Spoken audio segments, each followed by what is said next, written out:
He's the co-host of Pod Save America, the host of Pod Save the World. He's part of the Crooked Media Empire. He co-founded it. He's speaking to us from Milwaukee, where he's covering the Republican National Convention this week. It seems a little bit crazy. He also did a South Beach session that you can still find from June of 2023 that I enjoyed. Tommy Vietor is with us. Thank you for joining us. And I will ask, I guess, a complicated and simple question off the bat. How are you?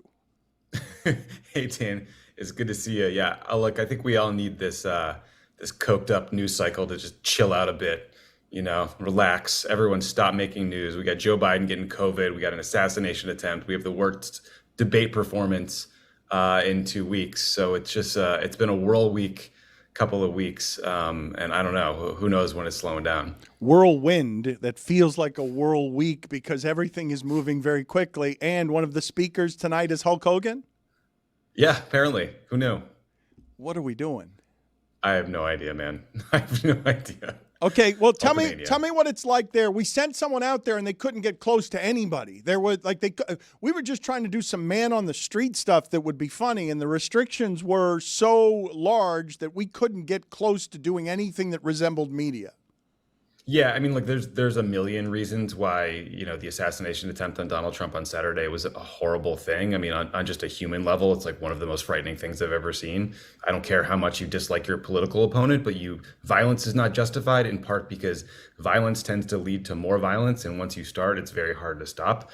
But also just, for people in politics, it just creates more and more and more distance between the people who represent us and the people who are just citizens. And that's true for the media. It's true for folks like, me walking around Milwaukee today. So yeah, it's completely locked down. We're going to go over to the site today, try to just talk to people on the street, just kind of get a sense of why they're there, what's going on, how people feel in this moment. But, mostly the theme, the feeling coming out of the RNC so far is a convention full of people who think the election is over, basically, and that they've already won. How do you think the coverage and response has been handled to the assassination attempt? I mean, early on, it was pretty irresponsible. Donald Trump's vice presidential selection, J.D. Vance, immediately tweeted that this shooting was the result of Joe Biden's rhetoric. There was absolutely no evidence of that then. There's no evidence of that now. The more we learn about this person whose name I'm not going to say, is that he was looking for Googling images of lots of political figures: Biden, Trump, Christopher Wray, the former FBI director, the Princess of Wales. So he seems like a disturbed person who told a bunch of his gamer friends he was going to do something big on the 14th. He had depression. So who knows? We're figuring it out. But yeah, I mean, it's horrifying. It's horrifying, the whole thing. Let me make a little lighter the subject matter that we're talking about by just putting in front of you a couple of things and asking for you to tell me which is the funnier of these two things. The first thing I'm going to show you is Jim Justice of West Virginia, the politician who the words aren't funny, but the pan out comedically afterward feels like something out of Parks and Rec. Let's go ahead and play that first for Tommy Vietor. Bottom line to every single thing that's going on in this great country today is one thing. We become totally unhinged if Donald Trump is not elected in November. It's just so good. It's so good. And I ask you if it's better than this reaction from Alec Baldwin in the middle of all the Alec Baldwin stuff that has him going theatrical with body language work. I really appreciated the acting that he did on Saturday Night Live, and I really appreciate his politics. You told one of the witnesses who disagreed with you during an interview that you thought Mr. Baldwin was a sucker. I do not recall saying that.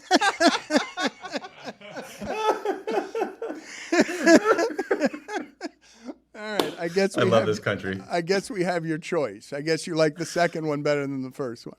Well, I mean, listen, I think that every every political speech should have just a dog chilling next to you riding shotgun. That's wants to be the governor of West Virginia running for Senate. He's like wildly popular in part because of this big sweet, chunky bulldog. I think the dog's name is Baby Dog, that he brings everywhere. And it's like, I don't know, he's basically Carrot Top for politics. He's doing prop comedy there. I totally support it. But yeah, I mean, that moment with Baldwin is incredible. Thank you for sharing that. Tommy, vibes can be morphed by social media and television coverage. Right now, vibes really bad around the Democratic Party, while vibes are really good around the Republican Party. But ratings are down for the RNC about 20%. And we made this mistake with Hillary where we thought social media was actually reality and we didn't see the actual election results coming. Now, X is owned by a massive donor and endorser of Donald Trump. How much of this really solid momentum for the Republican Party is actually just constructed by those things around us? That's such a good question and such a good point. I do think it's easy for those of us who are really plugged into social media or, watch the news or politics closely to feel like things are constantly changing, when I think the reality is the biggest disconnect in this country is between people who are kind of politically obsessed and people who just don't pay any attention. They don't watch the news. They don't care about politics. They barely know who the vice president is. And that's not because they're bad people or they're ill-informed. It's because they got 3 kids and they're trying to get to soccer practice and they're trying to pay the bills, right? They're just living their lives. So I do think that social media and the algorithms can create this bubble of distortion that can change how people feel. I also think that 4 months is a lifetime in politics. Like, I think when the Access Hollywood video came out in 2016, people like me were like, oh, this campaign is over. There's no way Trump can recover from this. And then he did. So we'll see what happens between now and November. A lot of things could change. There was an article I read that referred to what's going on in certain social media circles as the Zinternet.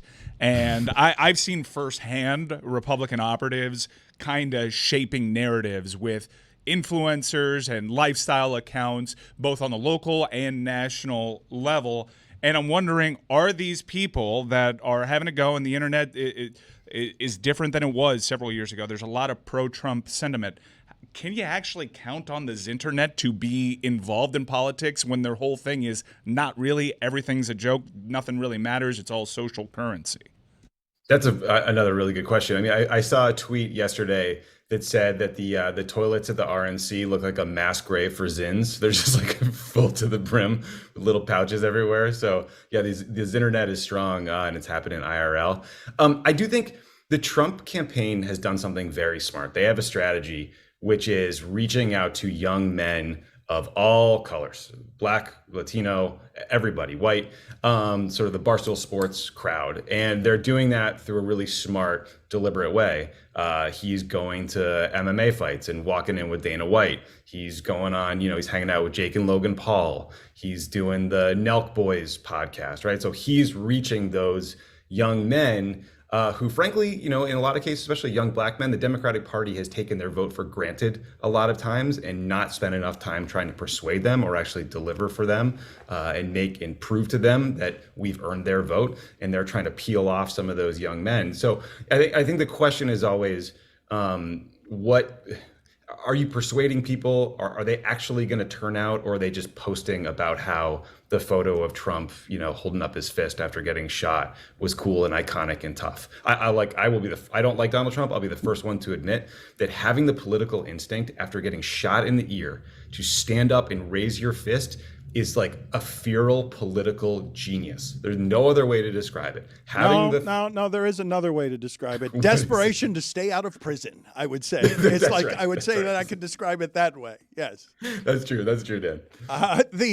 We will get to that in a second, but Chris, you know where we are right now. I've never seen this happen before in our show. This is a heat check. We need to get out of the way and get Mike Ryan the ball. He's gotten 2 That's a Great questions in a row. Can he get 3? It's never happened. It's never been done. It's never happened. I haven't heard it in the media. I haven't heard it around here. Can you get 3 straight?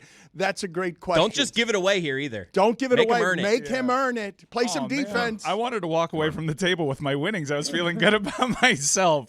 I'll try. Here's the heat check. Okay. Next week is the DNC, right? So it stands to reason if a decision is made on whether or not Joe Biden will indeed be the candidate on the ballot, it has to happen before the DNC, right? They can't just come around after, announce that he's a nominee. It'd be too late. at that point. So if something happens with Joe Biden and this race, will it happen in the next couple of days? Yeah, that question was adequate. I think It's fair. It's fair. It wasn't amazing. Wasn't amazing, though. It wasn't amazing. that was the dumbest question. I wanted to ask you about getting Bam Adebayo some help, like maybe some shooters around the side. Listen, I'm a Celtics fan, so I'm just walking on air right now.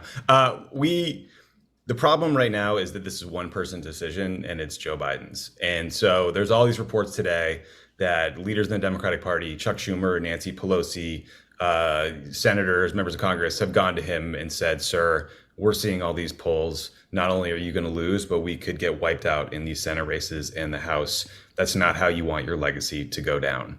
I think you have to imagine yourself in Joe Biden's shoes. He's 81 years old. He has wanted this job his entire life. He got it. He thinks he's doing a good job. And now people are essentially trying to like take the keys away from him. And I think he probably feels like not only is that unfair on some level, but that like a piece of him is dying. You know, like this was your life's purpose and you can no longer do it. Now, I have empathy for that. But at the end of the day, we're all citizens. He's just another one, right? And so I don't care more about his feelings and loyalty than I do to the future of the country. And I'm deeply worried about our ability to win if Joe Biden's the nominee.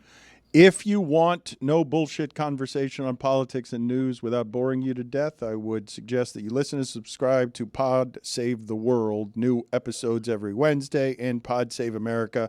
New episodes Tuesdays and Thursdays, wherever it is that you get your podcast. On your way out the door, do you have any feeling, I don't know how successful you are at these things, or what your history looks like on being able to predict stuff 4 months out. But given where we presently are, which I imagine looks unprecedented to you from every angle, because I don't understand how we've gotten to the extremities of where it is that we've gotten to, where both sides are looking at the other side and seeing existential fear for freedom, democracy, and America. You think what's going to happen here over the next 4 months? So, Dan, I suck at predicting. Your listeners should fade me if you are into gambling. I feel like the momentum is moving towards Joe Biden not being the nominee. I would put it at like 70%. I think that when there's just a critical mass of Democratic members coming out and saying you have to go, it's hard to... It becomes a self-fulfilling prophecy. The question then is who comes next? Odds are it's Kamala Harris, but the Democratic Party could say, okay, let's try to have sort of an open mini convention. Unfortunately, then you run into a bunch of challenges with deadlines that involve like literal, like getting enough signatures written down to get names on ballots. So that will be a compressed kind of crazy period of time. Right now, I think this is Donald Trump's election to lose. He's winning in every swing state in a poll that came out yesterday. But a new candidate could completely upend things. And there's some polling that suggests that almost every alternative would do better against Donald Trump than Joe Biden would right now, just because of concerns about his age. So I suck at predicting. I ducked your question, but right now it looks like Trump would win. Tommy, thank you for being on with us. Appreciate the insight. Thank you, guys.